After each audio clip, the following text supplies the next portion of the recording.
The other way we can manipulate weight to get away with 100% land rate of the low kick is weight manipulation, but hands off. This is called Jedi Mind tricks. I am the master puppeteer, and this is my Muppet. Flipping heck. Now, to master the Jedi mind tricks, you've got to understand that you're doing none of the work and you're making them do all the work by setting little traps. It's simple, really. If I take a deliberate, hard step towards Shane, 45 degrees at an angle here, I know for a fact Shane's not going to stand there. If he does, I'm just going to smack him up. He's going to want to pivot out. When he takes that pivot step, I'm going to kick that leg when all the weight's on it. So I'll show you guys again. All you're going to do is take a 45-degree step towards Shane. If I stepped straight at him, Shane has options now. He could go left, he could go right, he could go straight back. Go straight back. Okay? Maybe he angles out hard. Okay? Or maybe he angles this way too quick, yeah? So I limit his options by stepping deep diagonally forward. Now I take away this angle from him. He's not going to want to go back. He's going to go away from me as quick as possible. So you're going to step and pivot out. Boom. I'm going to use that step. When his weight goes on it, he cannot check, and I'm going to punish him for falling for my Jedi mind tricks. If Shane stays where he is when I take this step in, boom, I'm going to pipe him with hands. I'm going to do something else. But situationally, if you use this in sparring or a fight situation, you step hard this way and they take this angle, boom, to square back up to you. Make the most of that. That's a freebie, guys. You're going to nail that leg and it's going to be 100% land rate.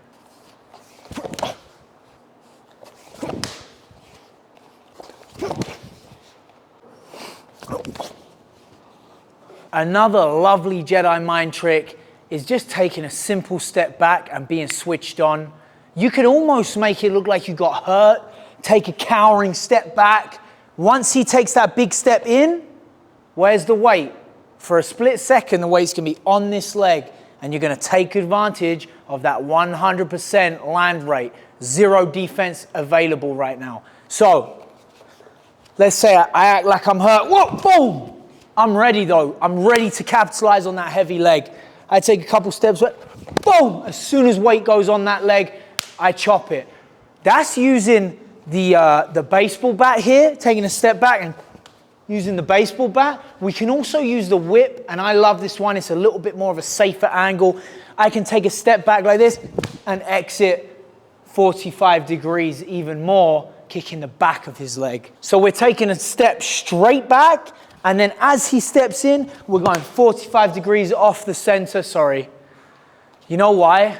It's sparring day and I've got a different mindset. Sorry. Yeah, you're really throwing this. I know I'm not. It's sparring. You got to be switched on for sparring. It's sparring. That foot hurts more than anything, I swear to. I know. Because that thing. I know. So taking a step back, making it look like, you know, you were hurt, or even just a simple step back. If he wants to engage with me, I step back, he's going to step forward, okay? As he steps forward, weight's going to go on that leg. So I'm ready. I take that step back, boom, I hit him with the baseball bat, hopping off the center line, okay? If I just stand here when he comes at me, if I just stand here, he could pipe me with a right hand. So being defensively responsible here, I'm going to step off the center line, hit him with the baseball bat, and make sure that my head's over here, okay? The other way we can utilize this Jedi mind trick, where you're stepping back and getting them to step right in, is exiting 45 degrees when the weight's on that leg and kick him with the whip to the hamstring. Again, another safe option. I'm not standing in front of him, eating the counter. I'm off the center line. So, stepping straight back first to lure him in, and then off to the side, kicking the back of the hamstring. It's important that you do take the step back first, because if I angle off straight away, he's going to square up, okay, and he's going to know something's coming. He's going to be on high alert. So I take this, you know, unassuming step backwards to lure him in, and then I hit the angle and kick the leg. I take the step back, I lure him in, I take the angle, he's throwing a jab, I'm long gone. Boom. The only thing he's got from this angle is some kind of spin, attack, but I'm wary of that. I'm alert to it, I'm switched on.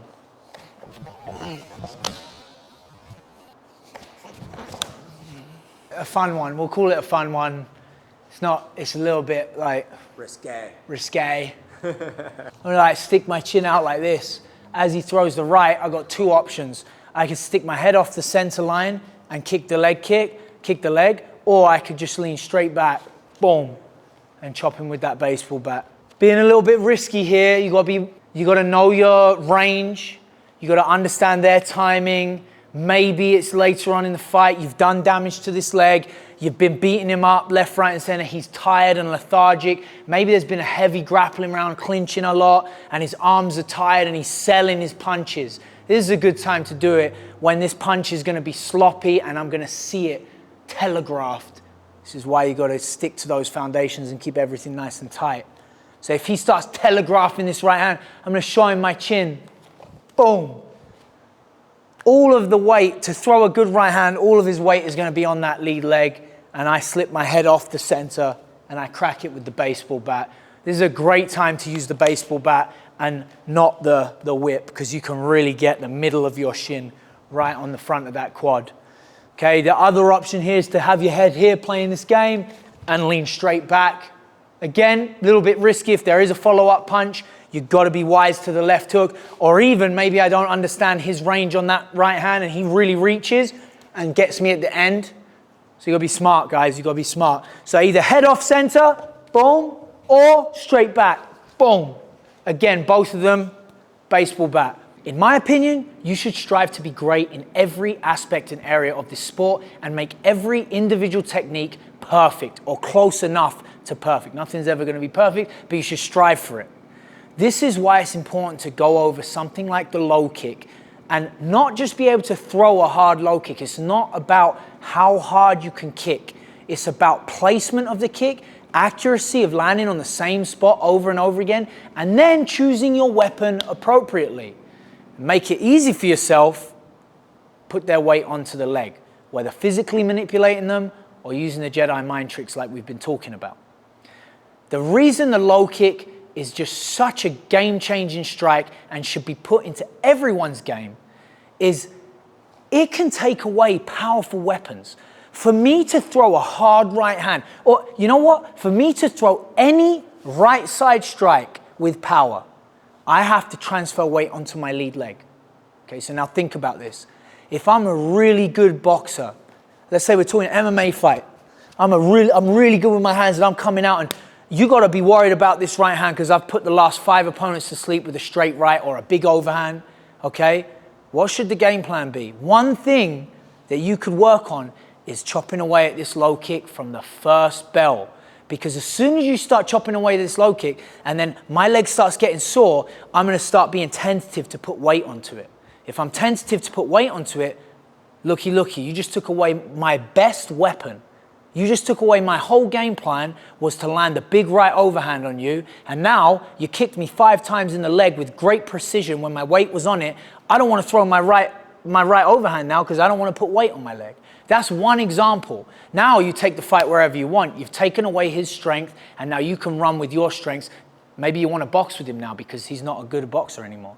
Okay, so leg kicks it's a whole game in itself. It's a whole sphere that you can dive into and just master the whole game, because you can change. If you're in a pinch, you can flip the script and turn the fight on a dime, and you can really set up the rest of your strikes and the rest of your game with a good low kick. Well, there's no problem. If you had a gun, shoot him in the head.